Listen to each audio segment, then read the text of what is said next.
Hey, how's it going? Welcome to the first ever episode of Master Your Money. Now, if you're new to this channel, my name is Greg Clunis. I'm the host of the Tiny Leaps Big Changes podcast, the author of the Tiny Leaps Big Changes book, and founder of the Tiny Leaps community. And in this new video series, this is episode 1, I want to talk about your personal finances. Now, my listeners have told me over and over and over again that finances is something that they take very seriously and that matters to them. And so I really want to create more content around it and sort of share what I'm learning as I'm on this journey with you. So I want to make a couple of things clear here before we jump into the series. I am not licensed in giving financial advice. I don't have a degree in finance or anything like that.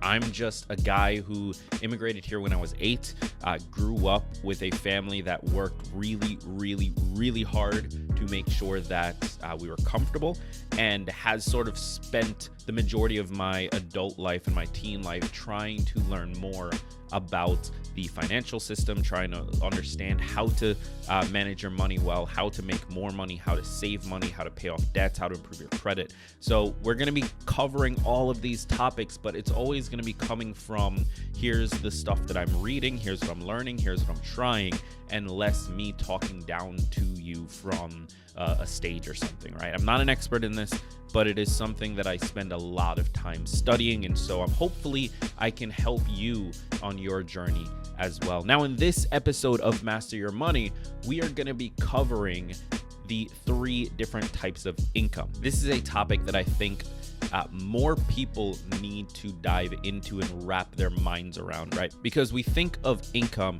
and really the first thing that comes to mind is our paychecks, right? We start thinking about the amount we make for the amount of time that we put in. But truly, that's just really one way of making money. There are a few different ways, and we're going to be covering the 3 main ways in this video.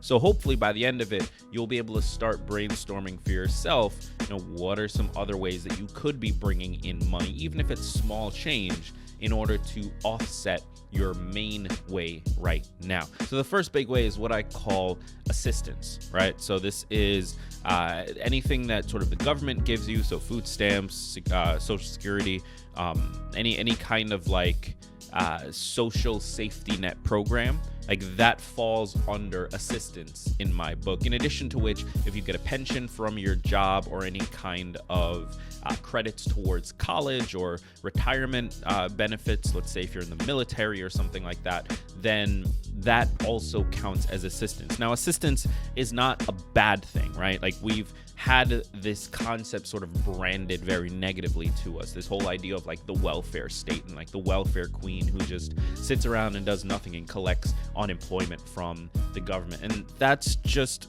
quite frankly, not that real. Now, I don't want to get into the politics of it here, but assistance is not a bad thing. If this is one of your sources of revenue, of income, that's not something to feel bad about. Now, you don't want to rely exclusively on it, right? We want to move into some of these other categories that we're going to talk about, but this is a source of income for many people, and it's not something that you should feel bad about just because there's bad branding around it.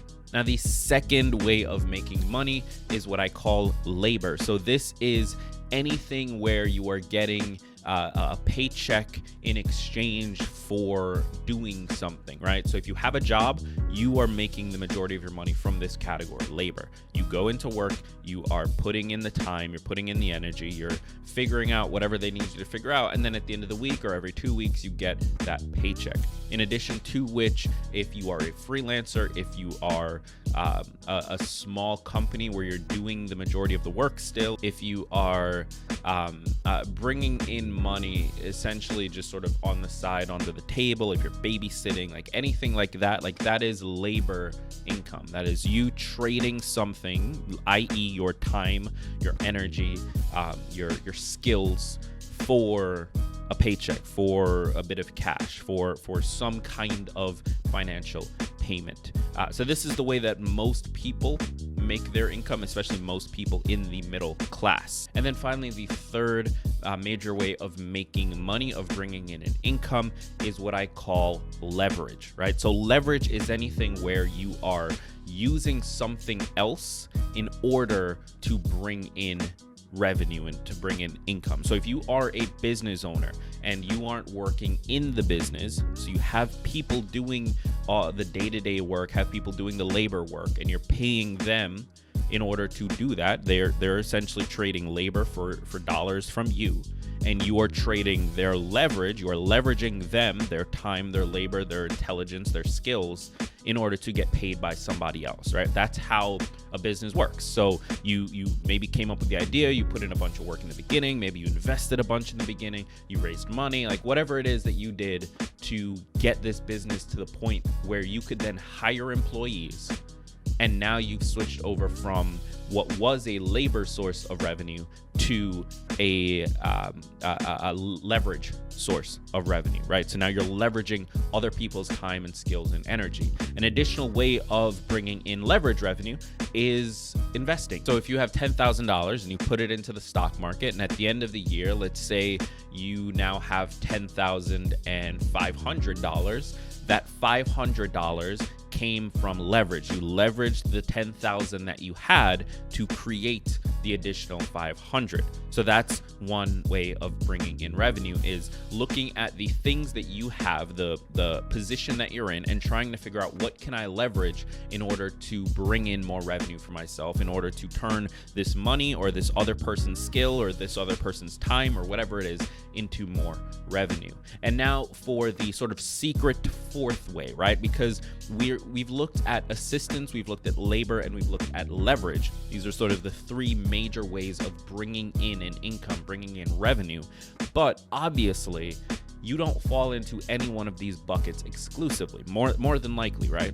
So there are plenty of people that receive assistance, so they get food stamps or any other sort of help with their day-to-day lives, but also work a job. And so they have a combination of assistance and labor, right? They're working, they're bringing in revenue. That way, they're trading time and energy and skills and talent for dollars, but they're also, because maybe they're not hitting the income mark or whatever it is, they also are bringing in assistance from various different programs. You also have people who receive a pension who are also working part-time or full-time or whatever it is on the side because they just didn't want to retire fully. In addition to which, you may also have people working full-time, so they're sort of in that middle class, and also using leverage. So they're using the dollars they bring in from that middle class, and maybe they're putting that in the stock market, or they are using that to start a business or whatever it is, right? So they are both bringing in revenue from their labor work as well as then leveraging that revenue in order to create more revenue from it. And then of course you also have people who maybe buy real estate, right? So real estate, you need money down. So you have to leverage something in order to gain that money. And that leverage might just be your really good credit score, right? It might just be that you can get a really good loan because your credit score is very good. So you're leveraging that to get the loan, which secures the capital to buy this rental property, and then you're renting it out for income. Now, in that scenario with real estate specifically, that by itself can be a hybrid program, meaning that you are using leverage, you're using money, you're using maybe other people's time to fix things or labor to the real estate agent or whatever it is, right? But you also probably have to do a little bit of work on that house yourself. You also probably have to be the landlord yourself. Like most people aren't necessarily putting their rental properties into management companies. And so if you are still involved, then all of a sudden this thing that was a leverage opportunity is now also a labor opportunity. So you can have hybrids at all sort of stages of this. You can have combinations of things going on. You can have a leverage source of revenue as well as unemployment. Like you can find all of these ways to sort of piece things together, but the goal here, if you want to improve and sort of move up the class structure, the goal here is, let's say you are at the absolute bottom, right? So you are receiving unemployment and any other sort of social safety net benefits. The next step obviously would be getting into that middle, where now you're trading labor for revenue and you aren't receiving assistance. Then the next step would be maybe a hybrid of labor and leverage. So now you've got enough money coming in and maybe enough saved that you can start putting in the stock market or putting it in other sort of leverage sources, right? And then the step after that might be, let's move away from labor completely and be 100% leverage, meaning maybe you run a company that you're not directly involved in day to day. Maybe you make all your money trading on the stock market. Maybe you make your money from real estate rental income and you also have a management company doing it, so you're not actually involved in the labor of it. That would be sort of how you move through these different stages in order to create wealth for yourself and to bring in more income. But the first step is to understand each of the categories, which is assistance, labor, and leverage. If you can successfully move through those, maybe create some hybrids while you're in each of them and use that as the jumping point to get to the next step in this, then you should be able to effectively improve the amount of money that you make, and therefore the amount of money that you're able to save and keep as well. So I hope this was helpful to you. This was the first episode of Master Your Money. Be sure to click subscribe if you haven't already. Click the like button, and also do me a favor, drop a comment down below. Let me know. I'm really curious. What type of revenue do you bring in right now? Are you mostly assistance, mostly labor, or mostly leverage? Now, for me, it's still mostly labor. Like, I'm guessing most of you watching, it's primarily labor revenue. Now, there is a little bit of leverage in there. There's a little bit of utilizing past work that doesn't involve any new work, but still brings in revenue for me that is valuable. And so it's a little bit of a hybrid, but most of my revenue does come in from that labor piece, where I'm trading time or skills or whatever it is for money. So let me know what you are at. Let me know which segment of that you're in. Drop a comment down below. I'd love to hear from you, and I'll see you in the next one.